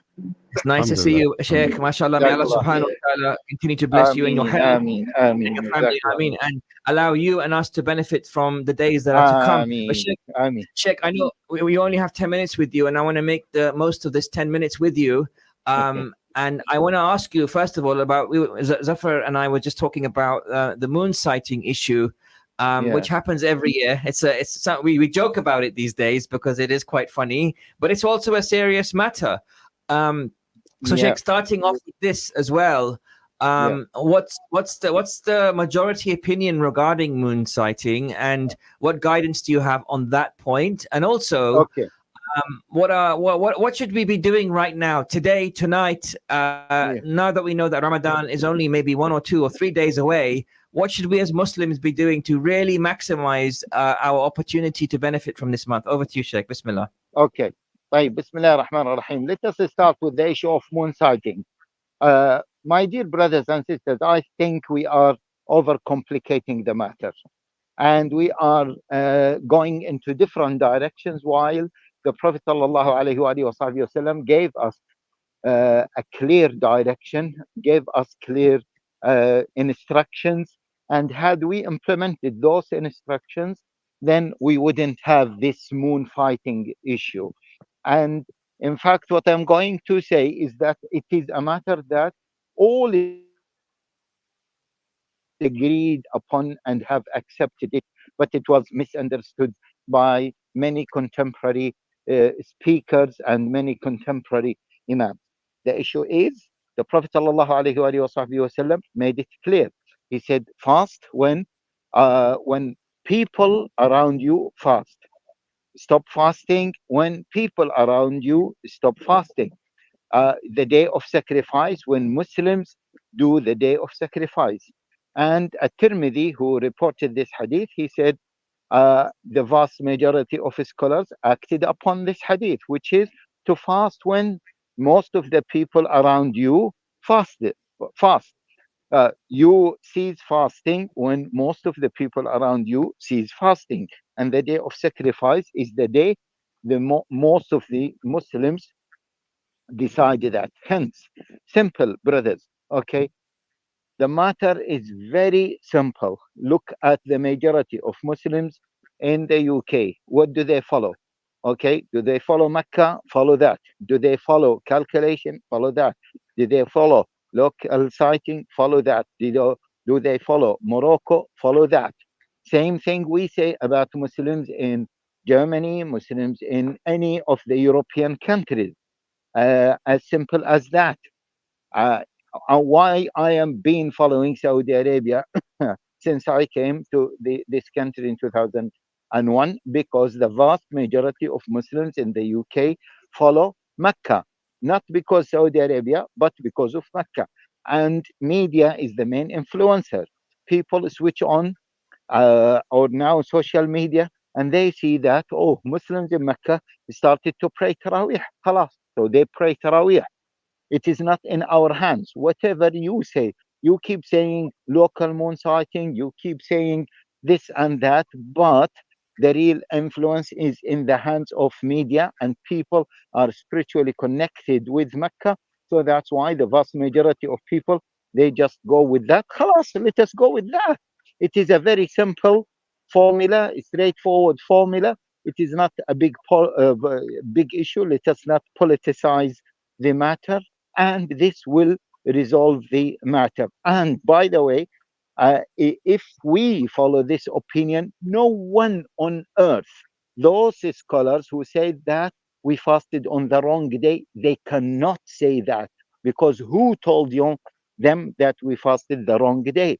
They haven't seen what Allah Jalla wa Ala have written. The calculation they have, yes, it is respected, but it doesn't mean that the day Muslims decided to fast, which is a possible day, it doesn't mean that it is the wrong day, and hence their fast is invalid.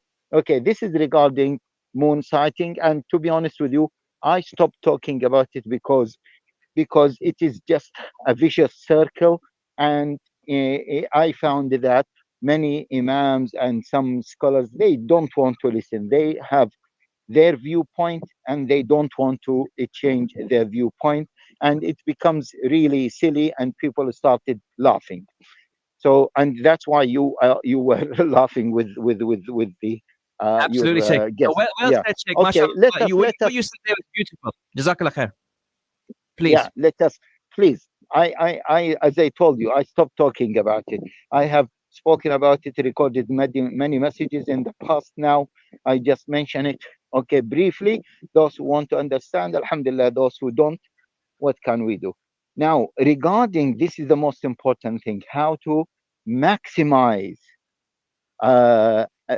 maximize what we get out of this Ramadan. Yeah. See, number of things. Let me say them quickly. The first point is to understand the status of Ramadan, to understand the status of fasting during the month of Ramadan. And it is enough to understand that the Prophet ﷺ said, whoever fasts the month of Ramadan, believing that Allah Jalla wa Ala commanded us to fast and seeking the reward, he will have all his previous sins forgiven. Many scholars said, had people known the status of Ramadan, they would entire year is the month of Ramadan. So this is the first thing of merits and virtues of Ramadan. Encompass most of them in this short period of time. But this is the first point. Know the status of Ramadan. Yeah, know about what you are about to do.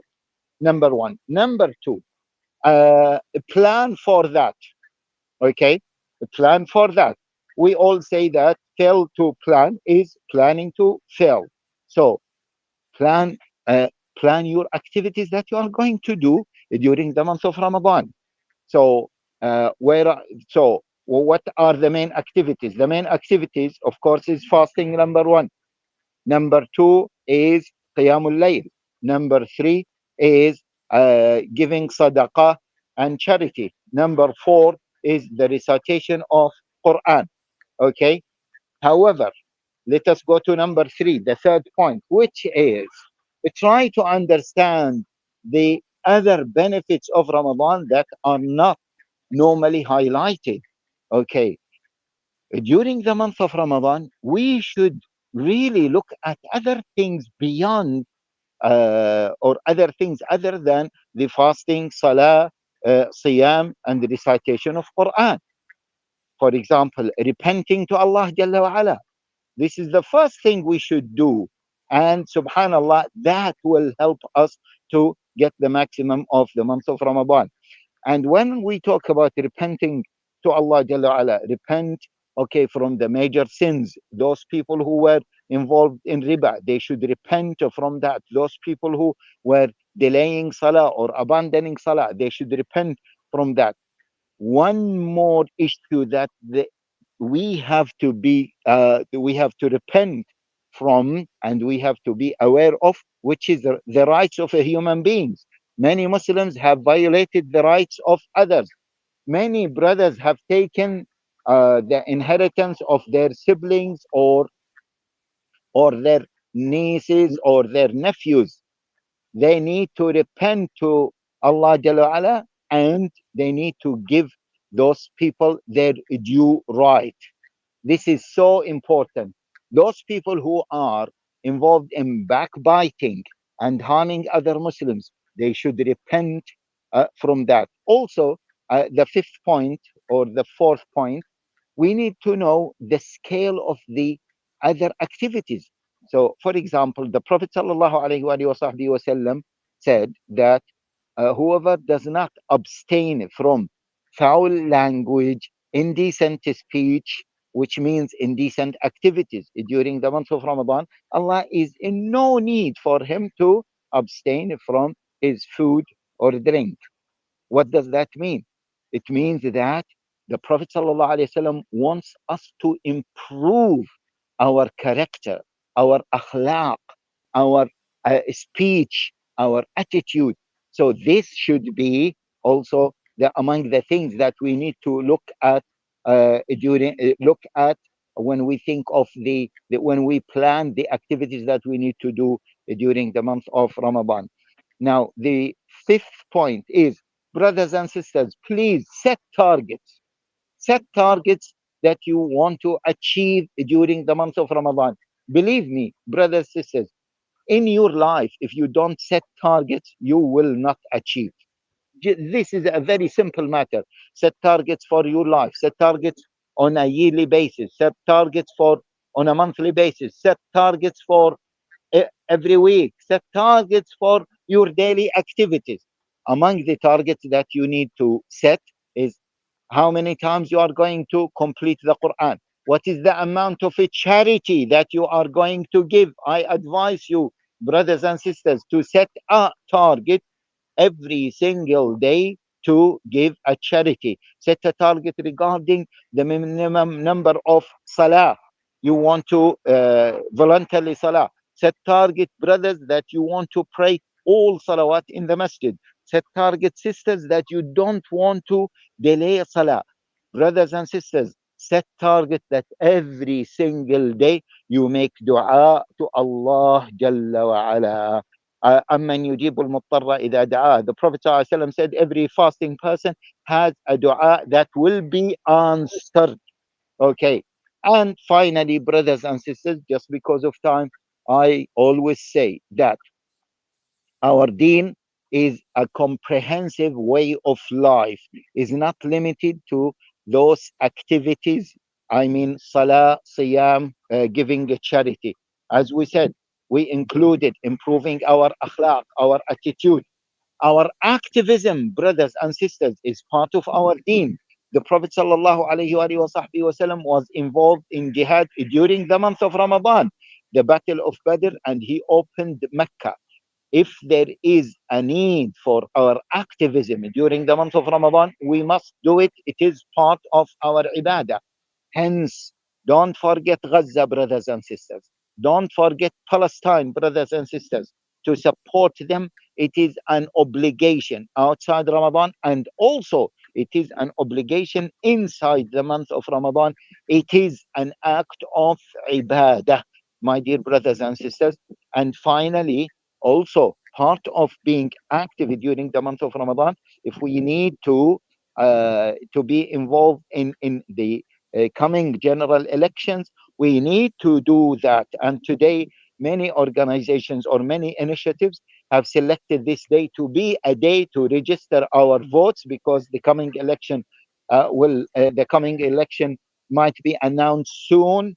And this is part of the ibadah, because we are enjoining the good and forbidding the evil, and trying to make our country a better country, the society. In fact, we as Muslims, we should make not only our country, but we should strive hardly to make the world as a better world, because Allah Jalla wa Ala entrusted us to do this. Kuntum khayra ummatin ukhrijat linnas, you were the best nation ever raised to mankind, enjoining the good and forbidding the evil. Brothers and sisters, be optimistic. The month of Ramadan is known to be a month of victory for the Muslim Ummah throughout history.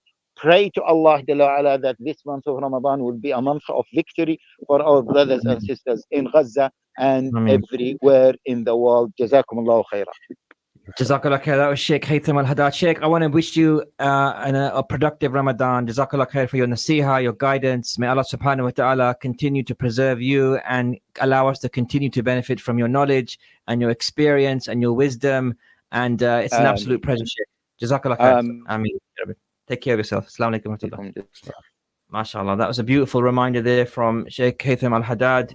I've got to say, Zafar Saab, listening to Sheikh Haytham there, over the years, I've been listening to this man. Since a teenager, in fact, I've been listening to this man.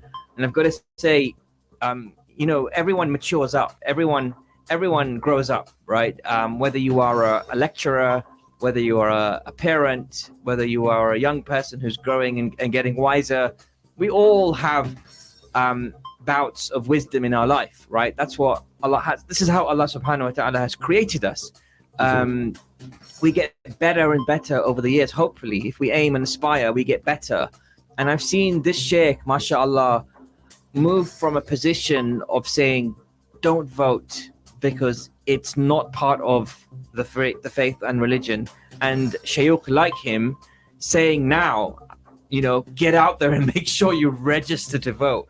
And it's such an important message, right? I mean, he gave lots of vital messages there. One that really stood out to me as well was the fact that he just mentioned very clearly that you need to give Ramadan the respect and gravitas that it deserves. Don't waste this month. Don't enter this month. And I think there's a very famous hadith of the Prophet ﷺ who said, may his face, may his nose be rubbed in the dust 3 times. May his face or nose be rubbed in the dust. May his face or nose be rubbed in the dust for the man who went through Ramadan without benefiting from it. Yeah. And that's a really important hadith. And this is the kind of thing that the Prophet ﷺ said about people who enter the month of Ramadan and don't get to benefit from it. I personally feel really energized this Ramadan. Last Ramadan, I was relocating and it was a tough time. And actually Ramadan is even more special for me because my mother passed away coming up to 5 years ago in the holy month of Ramadan. Alhamdulillah. I say Alhamdulillah because it really is a blessed time to pass away. If you are going to pass away, when the gates of paradise are open and the gates of hellfire are sealed shut. I pray that anyone who's going through a difficult time, this is the time, subhanallah, to raise your hands at night and pray for those who you want to pray for, especially our Palestinian brothers and sisters, as the Sheikh mentioned. Indeed. But we've got to give it the gravitas, right, Zafar Saab? And the gravitas means making that extra effort and giving Ramadan its fair due in your time during the day. That means maybe having slightly shorter nights. That means continuing to exercise. If you are somebody who likes to exercise, don't stop your exercising routine just because it's Ramadan. You can continue. In fact, some people argue that you get even healthier, but only if you want to be healthy, right? I mean, if you're going to stick to the usual traditional recipes that we all grew up with, right? With pakore, samosa, which of course will come up, but in moderation. I've asked my wife, who is the main chef in my household, may Allah continue to bless her and her parents as well. I mean, let's do healthy. Let's do a healthy iftari. Let's do a healthy sahur, whatever that looks like. But let's avoid the oils, the fats, if we can. Of course, you need a bit of fat, but sometimes I was speaking to a health expert, actually a nutritionist today, and he said to me that actually mixing a little bit of fat into your sahur actually slows down the digestion with the protein, and it helps your body absorb it a little bit slower over the course of the day. So having a balanced diet is good even for sahur time, but keeping away from the excess fat is not good in any case, right? Whether it's Ramadan or not, but especially when we're fasting, because it's very easy for us to, go into slow metabolism mode, which our bodies will go into. They'll slow down because this is how Allah has created us. We'll try to preserve as much energy as possible.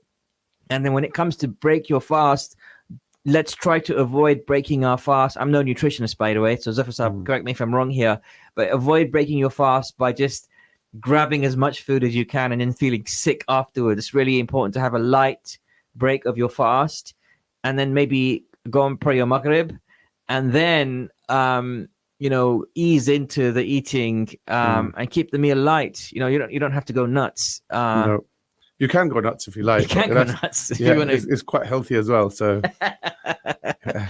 yeah, I mean, I think it depends what you eat, right? As well. No, I mean nuts in the sense that you can See, I'm already slowing down. I haven't started fasting yet. Yeah, having sort of nuts and hazelnuts and walnuts and all that is good as well. So it is absolutely very actually sort of very slow digesting sort of stuff. So good to have in the morning. Yeah. Perhaps a banana, right, and some walnuts and cashew nuts and stuff like that. They'll stay in your stomach for a lot longer. Nice tip there from Zafar Saab, and from years of experience, I'm assuming decades. Absolutely. Decades of experience. Yes. There you go. I'm just rubbing it in. But listen, another thing the Sheikh Haytham al-Haddad, mashallah, also shared was, and what he was alluding to was reconciliation. There is, I don't think I know a single family, including my own extended family, where there isn't some kind of dispute about something, whether it's land, inheritance, whether it's about some financial transaction, a marriage gone AY. I don't know. There could be lots of issues that we all have in our families somewhere, somehow. And really, Ramadan is also known as a month of mercy. Yeah. So we really need to introspect, look at yourself in the mirror and ask yourself, how do you want people to remember you? Yeah. And it's really important. And one way I like to think about this, and it's from, again, I like to talk about this book a lot, which is The 7 Habits of Highly Effective People. But one way I like to think about this is, imagine you were attending your own funeral. So imagine you were attending your own Salatul Janazah. We attend other people's Salatul Janazah, funerals regularly, sadly. But imagine you were attending your own funeral. What would you want people to say about you? Yeah, indeed. How would you want people to remember you? Because I've been to some funerals where, subhanAllah, people have come up to me, and I'm not going to, say too much about my mother, but I got to say that funeral was amazing. I had random people coming up to me saying things about my mother, and they weren't telling me about the things that she used to drive, the car that she used to drive. She was a very humble woman, or what she used to wear, but they would talk about her values, that your mother helped me in this time. Somebody even came up to me and said, did you know your mother paid for my Hajj? And I was like, no. Wow. Did you know your mother built me a house? I was like, no, I did not know that. And I was like, Allahu Akbar. And so we need to ask ourselves, like, how do we want people to remember us? because the way we want people to remember us is how we should live our lives. So, and I say this example is because if we have a dispute in our family, whatever that dispute is, do we want people to remember us as someone who did injustice to me, even though we think that we're on the right side, even though we think that we're actually the ones who have been wronged? Why not go and reconcile? So, you know, there's families where brothers don't talk to each other, or siblings don't talk to each other, or where families have broken apart. This is the month, brothers and sisters, where you let all of that go away. The shaitan is shackled, he's locked up. So you can't blame him, right? You can't blame that the shaitan is there. This is our opportunity to really right those wrongs. And even if we think we've been wronged, knock on the door of the other party and say, listen, I want to reconcile. I want to fix things. I want to make things better. And I want to make things better because I love you for the sake of Allah. And I love you because it's this holy month, and we want to make sure I want you to remember me in a positive way. I think the other point I think Sheikh mentioned was around the trusteeship that Muslims have of the world, really. Muslims, we're the nation, the middle nation. We're being entrusted, basically. So we tend to talk about Muslim issues, right? But in essence, the world is in peril. Right? Whichever metric you look at, right? Whether it's the climate, right, or you look at, poverty, whichever metric you choose, the world is not looking at a good place at the moment. And this is the time when I think Muslims need to come out, right, and show their stewardship. Is their stewardship of and really care for things in order to preserve this planet for us. It's a big challenge, right? But the thing is, if everyone started to think that way, it is something, and maybe Ramadan could be the spur. Maybe that could be the starting point. Maybe it's a new beginning to say, right, our outlook now is not just me, but it's my family, right? And it's my extended family, and it's my town, and it's the country, and the world. It's your circle of control. You have to start with your circle of control, which is what's around you. And then that extends to your circle of influence and circle of concern. But anyway, brothers and sisters, whatever you're up to this Ramadan, make sure you make the best of it. We'll be back after Ramadan for Friday Night Live. But for me, Abdul Akbar and Zafar Iqbal Saab, take care. Assalamu alaikum wa rahmatullahi wa barakatuh.